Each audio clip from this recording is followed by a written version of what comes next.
Hi everybody, आज हम the limitation act 1908 का सेक्शन 19 पढ़ेंगे। फ्रेंड्स, अगर आपने अभी तक मेरा चैनल लीगैटो लॉ फोरम सब्सक्राइब नहीं किया तो कर लें और साथ ही बेल आइकॉन भी प्रेस कर लें ताकि मेरी हर नई आने वाली वीडियो का नोटिफिकेशन आपको टाइमली मिलता रहे। अगर वीडियो पसंद आए तो लाइक करें और दोस्तों के साथ शेयर करना ना भूलें। चलें अब आज का सेक्शन स्टार्ट करते हैं। देखें, लिमिटेशन एक्ट का सेक्शन 19 बहुत इंपॉर्टेंट सेक्शन है। इस वीडियो में मैं effect of acknowledgement in writing को एक्सप्लेन करूंगी। सो वीडियो को पूरा देखिएगा, तभी आपको इसका कॉन्सेप्ट समझ में आएगा। अब सेक्शन की तरफ मूव करते हैं। सेक्शन 19 की हेडिंग है effect of acknowledgement in writing. मतलब ये कि अगर कोई शख्स अपने ही खिलाफ कोई एक्नॉलेजमेंट लिख कर दे दे तो इसका लिमिटेशन पीरियड पर क्या इफेक्ट होगा। लेकिन क्यों ना पहले ये देख लें कि ये एक्नॉलेजमेंट होता क्या है। एक्नॉलेजमेंट का मतलब है एक रिटन एडमिशन जो कर्ज लेने वाला अपने ही खिलाफ कर्ज देने वाले को लिखकर और साइन करके देता है।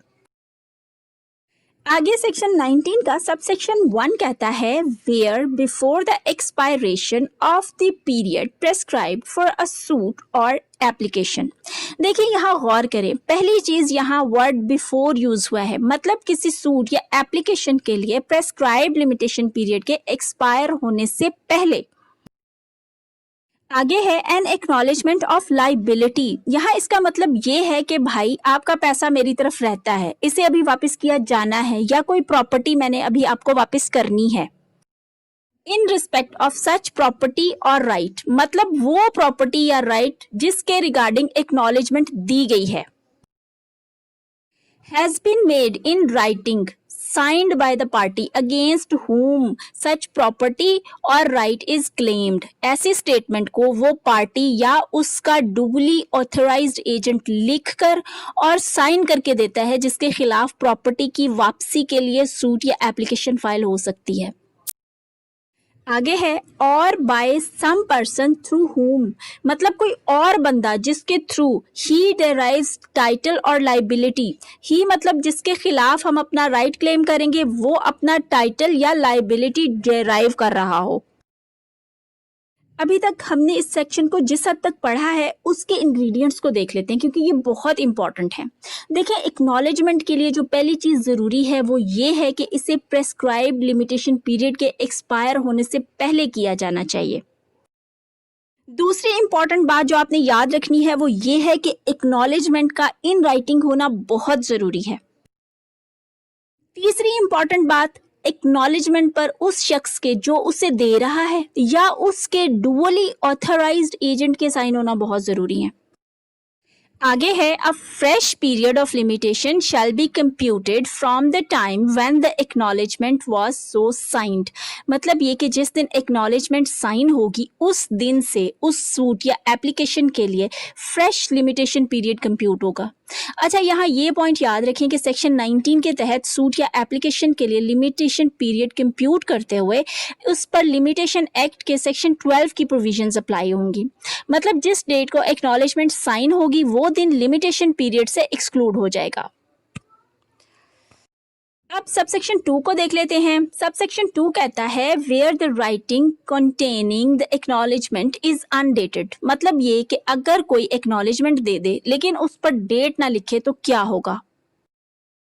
सबसेक्शन 2 आगे कहता है oral evidence may be given of the time when it was signed but subject to the provisions of the evidence act oral evidence of its contents shall not be received।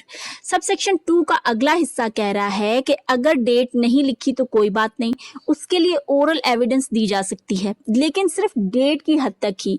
आप इस acknowledgement के contents को prove करने के लिए oral evidence नहीं दे सकते, लेकिन अगर आप देना चाहते हैं तो उसके लिए फिर आपको कानून शहादत ऑर्डर के आर्टिकल 102, 103 और 76 को सेक्शन 19 के साथ पढ़ना पड़ेगा। अब आगे चलते हैं। जैसे कि हम सेक्शन 19 के सबसेक्शन 1 में पढ़ चुके हैं कि एक्नॉलेजमेंट देने के लिए ज़रूरी है कि वो प्रेस्क्राइब्ड लिमिटेशन पीरियड से पहले दी जाए तो ही वो अंडर सेक्शन 19 वैलिड कंसीडर होगी। लेकिन अगर कोई शख्स प्रेस्क्राइब्ड लिमिटेशन पीरियड के बाद एक्नॉलेजमेंट दे दे तो क्या होगा। फर्ज करें एक शख्स ए ने बी से उधार लिया लेकिन वापस नहीं किया। ए ने बी के खिलाफ कोई लीगल एक्शन भी नहीं लिया। इस हवाले से सूट फाइल करने के लिए प्रेस्क्राइब लिमिटेशन पीरियड भी निकल गया और मिस्टर ए ने आके मिस्टर बी को इन राइटिंग एक्नॉलेजमेंट दे दी कि भाई मैं तुम्हारे पैसे नहीं दे सका लेकिन दे दूंगा। अब चूंकि ये एक्नॉलेजमेंट तो सेक्शन 19 की प्रोविजंस पर पूरी नहीं उतरती, तो अब क्या होगा?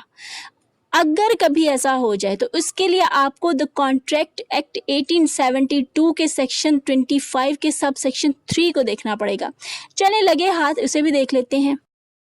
पहले तो कॉन्ट्रैक्ट एक्ट के सेक्शन 25 की हेडिंग देखते हैं, फिर सब सेक्शन 3 देखेंगे। इसकी हेडिंग है agreement without consideration void unless it is in writing and registered or is a promise to compensate for something done or is a promise to pay a debt barred by limitation law। सबसे पहले तो heading कह रही है कि without consideration जो भी agreement होगा वो वॉइड होगा, लेकिन साथ ही आगे है कि अनलेस के वो इन राइटिंग और रजिस्टर्ड हो या किसी चीज को कॉम्पनसेट करने के लिए कोई प्रॉमिस हो या किसी टाइम बाद डेट सम को पे करने का प्रॉमिस हो।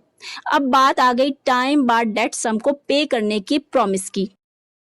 अब जरा सेक्शन 25 के सब सेक्शन 3 को भी देख लेते हैं, जो कहता है it is a promise made in writing and signed by the person to be charged therewith or by his agent generally or specially authorized in that behalf to pay wholly or in part a debt of which the creditor might have enforced payment but for the law for the limitation of suits.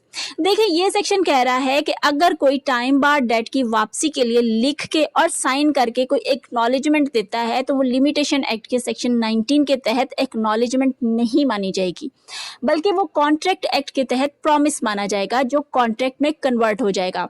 सो अब आपको limitation act के section 19 और contract act के section 25 के sub section 3 का difference समझ में आ गया होगा। Now let's get back to the topic. अब जरा सेक्शन 19 में दी गई एक्सप्लेनेशंस को देख लेते हैं। एक्सप्लेनेशन 1 कहती है कि इस सेक्शन की हद तक एक्नॉलेजमेंट अपने आप में सफिशिएंट चीज है। कैसे? अब ये देखते हैं। ये कहती है कि अगर एक्नॉलेजमेंट में प्रॉपर्टी की एग्जैक्ट नेचर ना भी लिखी गई हो तब भी उस एक्नॉलेजमेंट को वैलिड माना जाएगा, या अगर वो बंदा जिसने प्रॉपर्टी वापस करनी हो यानी डेटर अगर इस बात से इनकार कर दे कि भाई मैं तुम्हारा ये पैसा वापस नहीं कर रहा, जाओ जो करना है कर लो, तो भी उससे वैलिड एक्नॉलेजमेंट माना जाएगा। इसके अलावा अगर डेटर उस प्रॉपर्टी को लेकर सेट ऑफ मांग ले तब भी उसे वैलिड एक्नॉलेजमेंट माना जाएगा, और अगर वो किसी और शख्स की फेवर में आपकी प्रॉपर्टी के हवाले से एक्नॉलेजमेंट कर दे जिसे आप जानते भी नहीं तब भी वो वैलिड एक्नॉलेजमेंट कंसिडर होगी। एक्सप्लेनेशन 2 कहती है for the purpose of this section signed means signed either personally or by an agent duly authorised in this behalf. मतलब इस सेक्शन की हद तक साइंड का मतलब है चाहे वो एक्नॉलेजमेंट पर खुद साइन करे या उसका डुअली ऑथराइज्ड एजेंट उसके बिहाफ पर करे, वो वैलिड ही कंसिडर होगा। एक्सप्लेनेशन 3 कहती है for the purposes of this section an application for the execution of a decree or order is an application in respect of a right. यानी इस सेक्शन की हद तक एक application for the execution of a decree or order किसी right के लिए application ही समझी जाएगी। उम्मीद करती हूँ आपको लिमिटेशन एक्ट के सेक्शन 19 की समझ आ गई होगी। अगर कोई पॉइंट समझ में ना आया हो तो आप कमेंट्स में पूछ सकते हैं, और अगर आपको लिमिटेशन एक्ट के सेक्शन 19 से पहले का कोई सा भी सेक्शन समझना हो तो आप इस वीडियो के डिस्क्रिप्शन में मौजूद लिंक्स या वीडियो के ऊपर राइट साइड में मौजूद आई के बटन पर क्लिक करके लिमिटेशन एक्ट के और सेक्शंस पर वीडियोस देख सकते हैं। इसी के साथ मुझे दें इजाजत, जल्द ही फिर मुलाकात होगी नेक्स्ट सेक्शन के साथ। तब तक के लिए गुड बाय।